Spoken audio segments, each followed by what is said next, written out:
Meu pai, desde sua juventude, sempre foi complicado.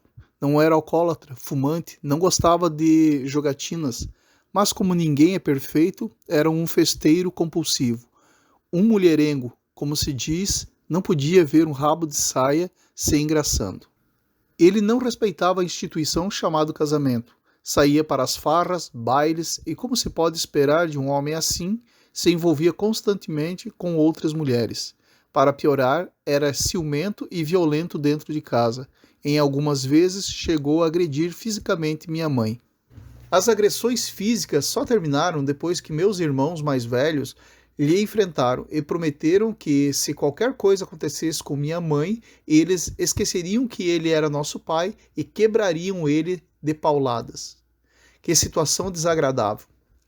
Mas funcionou. Meu pai nunca mais encostou a mão na nossa mãe. Porém, continuou os vínculos com seus amigos, um pior do que o outro. As festas, as traições eram constantes. Ele nunca gostou de trabalhar nas empresas na nossa cidade, sempre fora, voltando no final de semana e às vezes a cada 15 dias.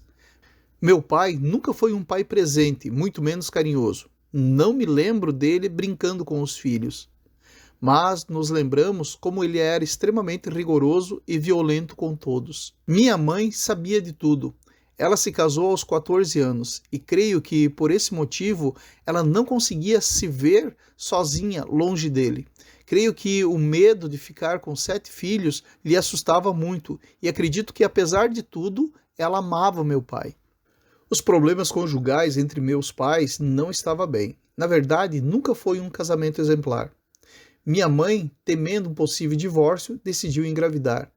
Digo decidiu porque era ela a responsável pela procriação dos filhos. Meu pai, por outro lado, não se comprometia a aderir qualquer tipo de métodos contraceptivos. Dizia que ela era obrigada a se cuidar e, caso ficasse grávida, a culpa era dela. Era o ano de 1984. Nascia meu irmão Alcimar Monteiro. Meu pai ficou uma fera, mas acabou aceitando. 5 meses depois da recuperação, ao voltar a trabalhar na empresa, minha mãe fez um exame de rotina e descobriu que estava novamente grávida. Dessa vez, nem ela sabia. Foi uma surpresa para os dois. Em 1985, nasceu meu irmão Alcione. Eu e minha irmã que escolhemos o nome. Eu sei o que estão pensando. Mas como 2 crianças poderiam imaginar que existia uma cantora com o nome de Alcione e no futuro seria conhecida pelo Brasil inteiro? Coitado, depois de adulto, entrou com um processo e trocou seu nome para Lucas, mas não adiantou muito. Para a família, continuou Alcione. Ele fica uma fera. Vamos nos ater ao nascimento do meu irmão Alcimar, em 1984. Quando ele nasceu, os médicos descobriram que ele tinha um furo no coração. Sei que tem 2 tipos: defeito do septo atrial, DSA, defeito do septo ventricular, DSV. Eu confesso que não sei qual dos 2 ele tinha, mas lembro que o médico falou que talvez, não poderia dar certeza, mas no decorrer dos dias o furo poderia fechar sozinho.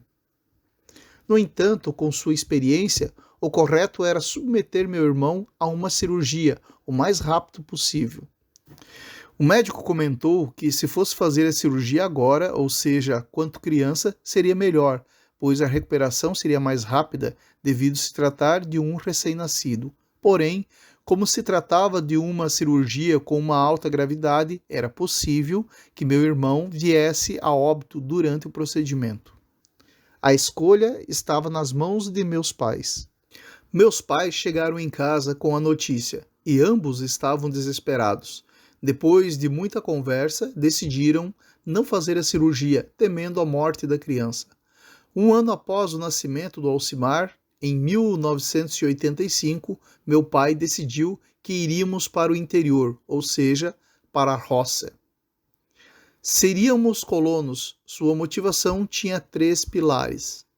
Primeiro, minhas irmãs e irmãos estavam na idade da adolescência, passando para a juventude, e, temendo as más influências da cidade, acreditou que no interior seria a melhor opção para criar os filhos. Segundo, éramos em 9 irmãos. Já imaginou 9 filhos trabalhando na lavoura? Ele pensou nisso. Terceiro, nessa época, alguns amigos e compadre dele conseguiram influenciá-lo a fazer parte do movimento MST, Movimento dos Trabalhadores Rurais Sem Terra, onde prometiam terras de graça. Esse último foi o pilar principal. O problema foi que seus amigos conseguiram convencê-lo a vender nossa casa e um terreno com aproximadamente 450 metros quadrados. Disseram que para poder fazer parte desse programa, o candidato não poderia ter nenhum registro de imóvel em seu nome. Então lá se foi nossa casa. Vendeu pela metade do que valia. Fomos embora encarar a vida na roça. Meu pai logo foi elevado a membro da liderança do MST. Só perdeu a posição quando ele gastou todo o dinheiro do terreno nas viagens para Florianópolis e Brasília. Ficamos 9 anos tentando sobreviver. Passamos por muitas situações constrangedoras e vergonhosas. Vivíamos com medo das constantes ameaças pelos pistoleiros da fazenda. As promessas do MST nunca se cumpriam. Ficávamos à deriva. Cada vez mais conseguíamos ver era a miséria batendo à nossa porta. Literalmente trabalhávamos pela comida. Depois de muito sofrimento e dificuldade, conseguimos melhorar nossa área para plantio. Mas, até esse momento, o desânimo já tinha tomado conta dos 4 irmãos mais velhos. Todos foram embora de casa, ficando apenas eu e mais 2 irmãs. Nós tínhamos entre 15 e 16 anos. Foi nesse tempo que, sem recursos, nossa única opção era trabalhar por dia para os agricultores mais fortes da região, para comprar comida. Alguns deles exploravam nosso pai. Nosso pai fazia as negociações com os agricultores sempre com salários muito baixos, pagos diretamente para ele. Nós nem sabíamos quanto era, mas pelas dificuldades deveria ser muito pouco. Geralmente quem trabalhava era eu e minhas 2 irmãs. Além de tudo isso, tínhamos a situação do meu irmão Alcimar. Devido ao seu problema de coração, ele desenvolveu algumas dificuldades. Não podia caminhar, brincar ou desenvolver qualquer atividade física. Ele caminhava um pouquinho e tinha que parar devido ao cansaço. Normalmente, ele ficava agachado, ou seja, de cócoras. Quando criança, ele evitava andar e se rastejava. Para se locomover, nós tínhamos que carregá-lo nas costas ou a cavalo, como dizíamos, no pescoço. Nossa situação era precária financeiramente e tínhamos que conviver com o nosso irmão ficando cada vez mais debilitado a cada ano que passava. Em 1993, a situação do nosso irmão Alcimar estava muito complicada. Ainda que tentássemos ignorar, era visível que ele não estava bem. Sua pele e seus lábios estavam ficando roxos. O esgotamento físico cada vez mais evidente. Meus pais começaram a entrar em desespero. Levavam ele em todos os lugares que fosse recomendado. Dizem que levaram em curandeiras, espíritas e outros, mas nada estava adiantando. Enfim, as opções dos meus pais estavam acabando, e o tempo também. Me lembro que meu pai tinha pavor a crentes. Ele não aceitava nem visita de alguém que se dizia cristão. Na nossa vila, ou seja, assentamento, como falavam, tinha uma casa onde era feito cultos familiares. Me lembro que o ministro era um menino de uns 15 anos, loirinho, cabelo arrepiado, andava sempre de terno. O anfitrião era muito carismático e, por incrível que pareça, meu pai gostava dele. Depois de muitos convites e por não ter mais opções, meu pai concordou e permitiu que eu e minhas irmãs levássemos o Alcimar em alguns dos cultos para receber orações. Afinal de contas, como ele dizia, mal não vai fazer. E foi em um desses cultos que o ministro do Evangelho, o menino de 15 anos, cheio do Espírito Santo, veio em direção do meu irmão e disse: Você acredita que Jesus Cristo morreu por você na cruz e ele pode te curar? Meu irmão, com 9 anos, meio perdido e gaguejando, disse: Creio. Então o pregador perguntou: Você aceita Jesus como seu único Salvador e Senhor? Meu irmãozinho, da mesma forma tímida de antes, respondeu: Eu aceito. O garoto pregador fez uma oração e declarou a cura sobre ele. Sei que naquele momento meu irmão não sabia o que estava fazendo. Fomos embora no final do culto. E como dizem, vida que segue. Uma semana depois, estávamos em casa. Nossa casa ficava a cerca de 250 a 300 metros da Estrada Grande, como chamávamos a estrada principal da nossa região. À tarde, creio que pelas 15 horas, estava chegando em nossa casa um carro da jovem prefeitura da cidade. Santa Terezinha tinha recebido recentemente a emancipação do município. Ficamos olhando o carro se aproximar, nos perguntando o que poderia ser essa visita inesperada. Não lembro muito bem, mas, para mim, eram 2 mulheres da Secretaria de Saúde. Elas entraram e disseram que alguém tinha levado até a prefeitura a atual situação do Alcimar e a visita era para avaliar a veracidade da história. Preencheram alguns papéis e foram embora. 1 ou 2 semanas depois, meu pai recebeu um comunicado que a prefeitura tinha agendado uma consulta com o médico do Hospital Pequeno Príncipe de Curitiba, Paraná. Na data marcada, meu pai e meu irmão Alcimar foram levados pelo carro da prefeitura para a consulta. Meu pai retornou desesperado. Nunca vi meu pai chorar. Segundo ele, meu irmão foi avaliado por uma junta médica e o resultado foi que o problema dele estava muito evoluído e devido sua idade, 9 anos, já era considerado um adulto e uma cirurgia poderia ser fatal, não tinha nenhuma garantia de vida. Todos, reunidos ao seu redor, choramos. Mais ou menos uma semana se passou. Meu pai recebeu outro comunicado da prefeitura. Era para ele retornar para a nova consulta no hospital de Curitiba. Na data marcada, novamente, o carro da prefeitura fez a viagem para Curitiba. Dessa vez, meu pai retornava sozinho para casa. Meu irmão tinha ficado internado no Hospital Pequeno Príncipe. Meu pai veio com a seguinte notícia: os médicos se reuniram e estudaram o caso. Decidiram submeter o Alcimar a um tratamento por 2 meses. E se o quadro dele, ou seja, sua saúde física, revertesse, eles fariam a cirurgia, pois acreditavam que nesse caso existia uma esperança. Meu pai tinha retornado para pegar roupas e trazer a notícia. Os dias se passaram, meu pai, um homem extremamente agressivo e orgulhoso, se tornou um homem calmo e com facilidade víamos ele chorar. Além do orgulho, era muito vaidoso e nos dias de glória andava muito bem vestido. Apesar de estarmos vivendo numa situação financeira precária, ele era o único que ostentava as aparências. Nesse tempo, o orgulho de meu pai foi quebrado. Em Curitiba, sem recursos e opções, dormia em um albergue providenciado pela prefeitura. Em casa, minha mãe se virava da forma que podia. Sem dinheiro, ela usava a criatividade. Lembro que ela guardava toda a casca de pão. Depois de ajuntar uma boa quantidade, ela torrava no forno do fogão a lenha, até ficar queimado. Depois, socava no pilão até se tornar em pó. Às vezes, quando podia, ela misturava um pouco de café. Era normal, como salada, usarmos ervas das roças, chamávamos de radites. Até hoje não sei o verdadeiro nome. Nesse tempo, chegamos a comer, no lugar do pão, farinha de milho, ou seja, fubá, com água e um pouco de sal. Minha mãe fazia umas bolachonas e assava em cima da chapa do fogão. No lugar do café, ela queimava o açúcar e colocava água fervendo para termos um chá.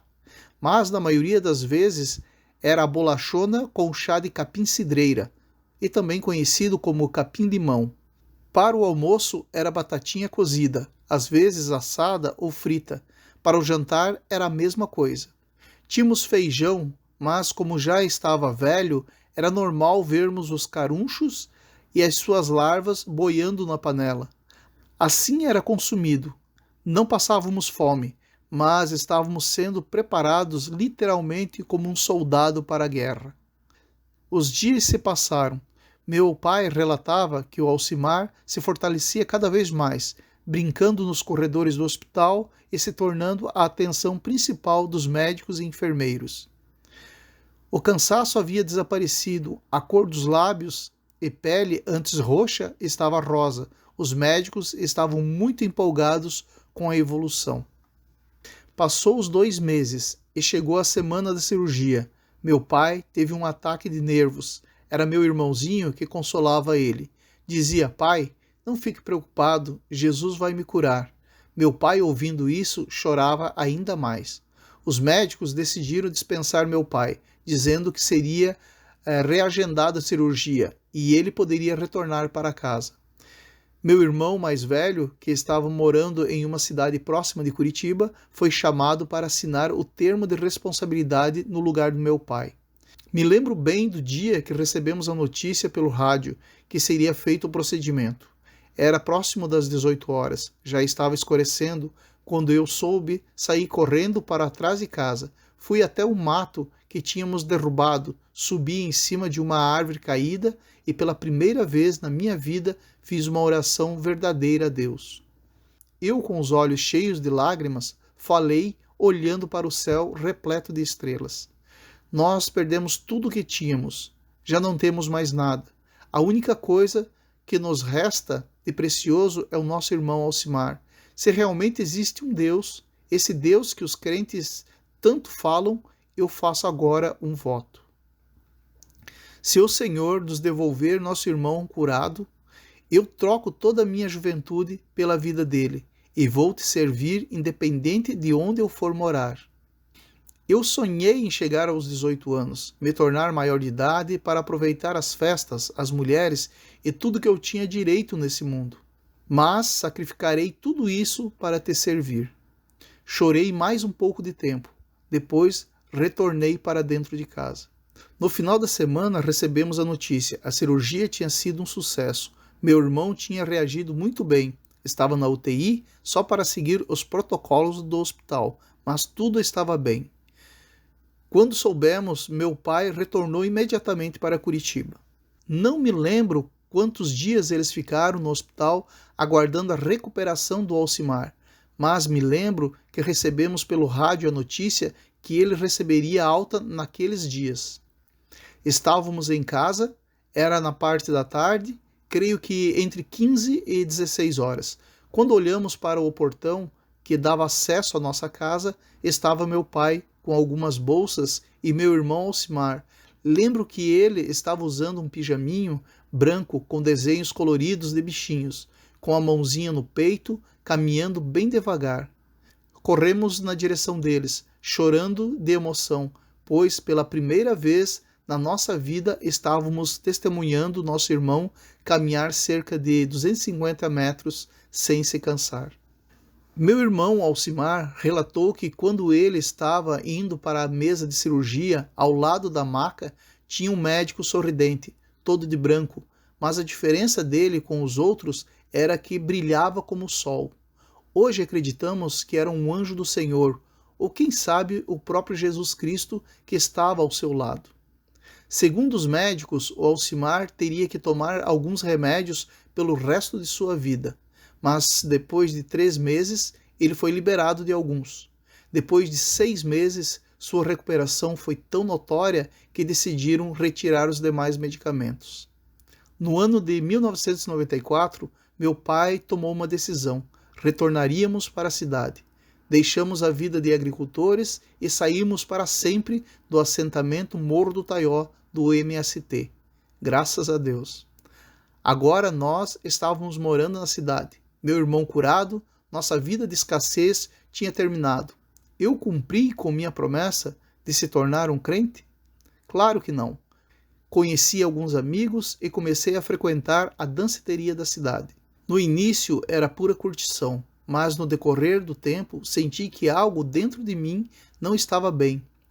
Era tomado por um vazio interior e por uma falta de paz que não conseguia explicar.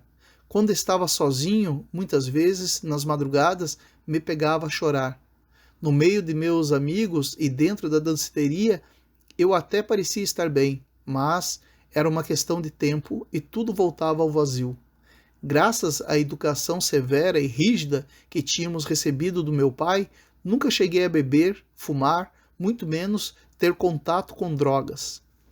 Certo dia recebemos a visita do meu irmão mais velho, que morava em Curitiba, e descobrimos que ele tinha se tornado crente. Saí com ele e durante nossa conversa sobre a Bíblia e Deus, sentia algo queimando dentro de mim. Depois dessa conversa, já não me sentia o mesmo. Uma guerra dentro de mim se iniciou. Meu pai, apesar da cura do meu irmão, ainda permanecia cético a respeito de Deus e da Bíblia. Em uma noite estava com meus amigos em frente à igreja católica da cidade, conversando e rindo. Mas eu, tomado pelo vazio interior, me encontrava mais quieto do que o costume. Uma amiga, percebendo, me convidou para sairmos fora do grupo e conversamos sobre o que estava acontecendo. Então abri meu coração para ela. Contei sobre o vazio e sobre o medo de ser crente, pois meu pai dizia que éramos obrigados a seguir a religião que ele tinha nos apresentado. E caso ele soubesse que estávamos frequentando uma igreja de crente, ele iria nos buscar a custas de varas. Nesse tempo, eu tinha uns 21 anos, mas ainda tinha muito medo dele.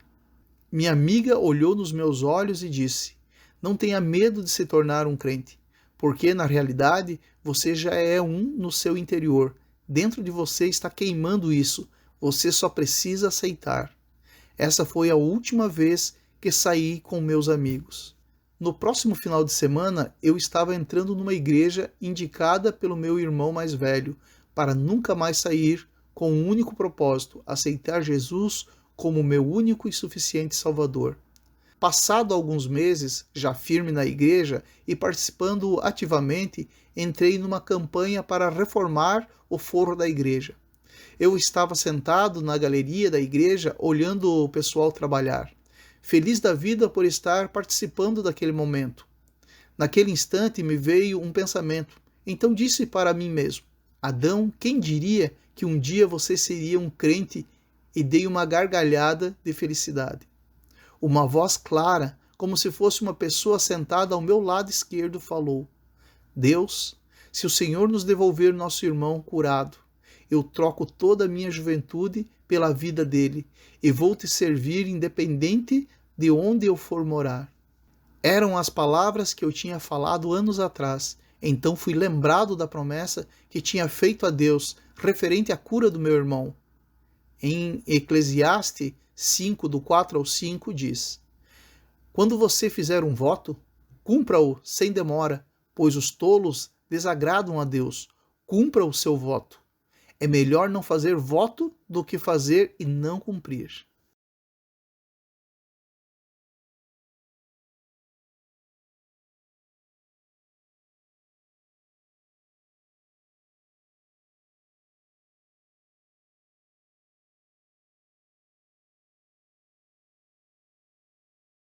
Gostou do vídeo?